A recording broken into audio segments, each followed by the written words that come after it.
माधुराव पाटनकर से अनुरोध है कि श्री तिवारी जी का भी पुष्पमाला से आप अभिनंदन करें, स्वागत करें। श्री आइए पाटनकर जी से आग्रह है।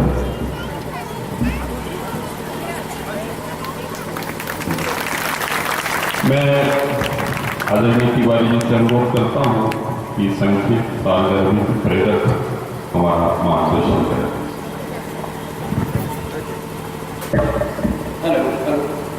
बोले गायत्री माता की, जरा जोर से बोले गायत्री माता की, परम पूज्य गुरुदेव जी की, परम वंदनीय माता जी की, आज के आनंद की।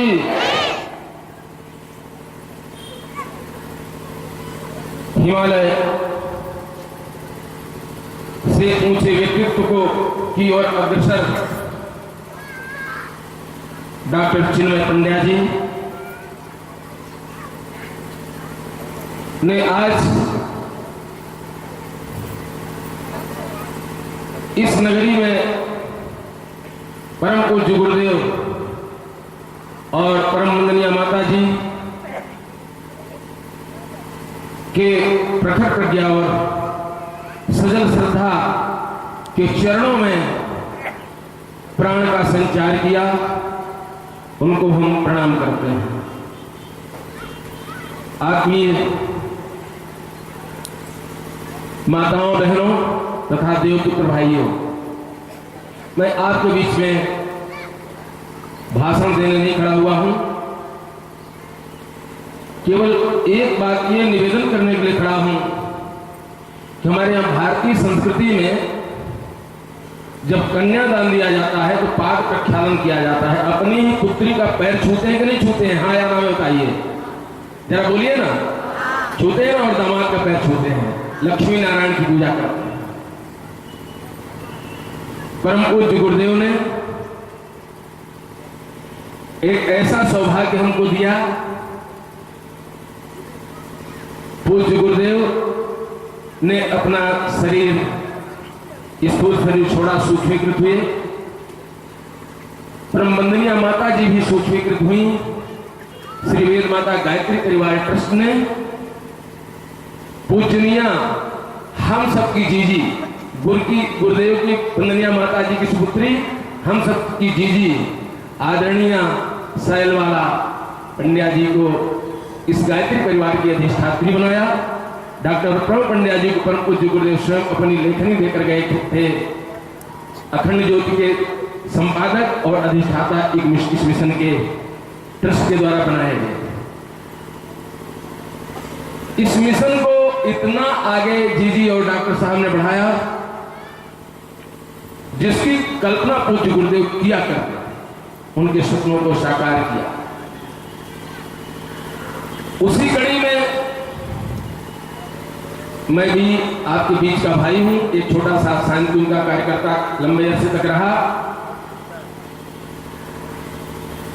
उसी कड़ी में पूजनीय सैल जी, डॉक्टर प्रणव पंड्या जी के सुपुत्र डॉक्टर चिन्मय पंड्या जी हमारे बीच में हैं, जो डॉक्टर हैं और विदेश में अच्छी खासी नौकरी में थे, लाख नहीं लाखों रुपए महीने कमा रहे थे। उनको अपना बचपना याद आ गया। मैंने देखा है, छोटे से देखा, गुरुकुल विद्यापीठ में पढ़ते हुए देखा, शांतिकुंज हरिद्वार में पढ़ते हुए देखा। लाल बाबा कई बार विद्यार्थियों को जैसा दंड देते थे डॉक्टर साहब को भी देते थे, इसमें कोई संशय की बात नहीं है। और मैंने ये भी देखा कि जब हम लोग परम पूज्य गुरुदेव का प्रवचन सुनते थे तो जब उस समय हम लोग चीनू कहा करते थे, सारा शांतिकुंज चीनू कहा करता था। तो फिर चीनू जी एक कॉपी और पेन लेकर के पूज्य गुरुदेव का प्रवचन लिखा करते थे और बड़े ध्यान से सुनते थे। पूज्य गुरुदेव वंदनीय माता जी की गोदी में खेले, ये तो बात सत्य है ही है। बहुत बड़ी कहानी है बाल्यकाल की। वो अभी यहाँ कहने का समय नहीं है, समय सब बताता है। लेकिन भगवान का कार्य करने के लिए भगवान कुछ शक्तियों को अपने साथ बुलाता है। जहां पूजनिया जी डॉक्टर साहब पूरे मिशन के परिजनों के पूज्य हैं, उसी तरह से बहन का बेटा क्या होता है? अरे बोलिए ना, भांजा। भारतीय संस्कृति में भांजे को ऋषि और ब्राह्मण से भी ज्यादा पूजा जाता है। सत्य एक नहीं है? हमारे लिए परम सौभाग्य की बात है, हमारे गायत्री परिवार के परम पूज्य भांजे ने, हम लोग पैर छूते हैं, डॉक्टर साहब संकोच करते हैं, कतई नहीं, हम लोग तो इतने बड़े भांजे का भी पैर छूते हैं। इसलिए डॉक्टर चिन्मय पंड्या को हम जितना ही प्रणाम करें उतना ही ज्यादा आशीर्वाद मिलेगा, उसमें कोई दो मत नहीं, दो राय नहीं है। तो हम डॉक्टर चिन्मय पंड्या को नहीं, अपने मिशन के भांजे को सब लोग उनके चरणों में शीश झुकाते हैं, प्रणाम करते हैं। आप लोग ज्यादा मैं बोलूंगा नहीं, हाथ जोड़ करके एक ऐसी प्रतिभा को सुने आप और प्रणाम करें जो मिशन को आगे ले जाएंगे, गुरुदेव को सपनों को साकार करेंगे। पूरे गायत्री परिवार के पूज्य हैं, उनको हाथ जोड़कर सिर झुका करके नमस्कार करें, गुरु सत्ता को उनमें देखें।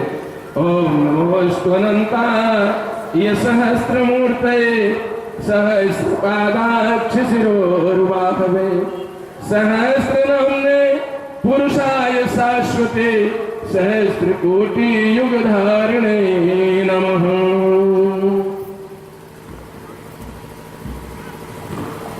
भाइयों बहनों, परम पूज्य गुरुदेव परमवंदनीय माता जी की दिव्य कीर्तना के संवाहक परम श्रद्धे डॉक्टर चिन्मय पंड्या जी राष्ट्र निर्माण में युवकों और लोक सेवकों की भूमिका पर हम सबका मार्गदर्शन करें।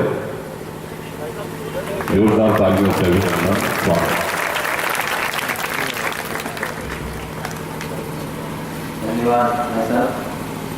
अभी आपने मित्रों यहाँ पर आदरणीय तिवारी मनोहर जी के मुख से कुछ शब्द हम लोगों के लिए सुने, पर जो सत्य है वो यही है दोस्तों कि हमारे जीवन में देखने लायक कुछ भी नहीं, जो भी कुछ है तो परम पूज्य गुरुदेव परम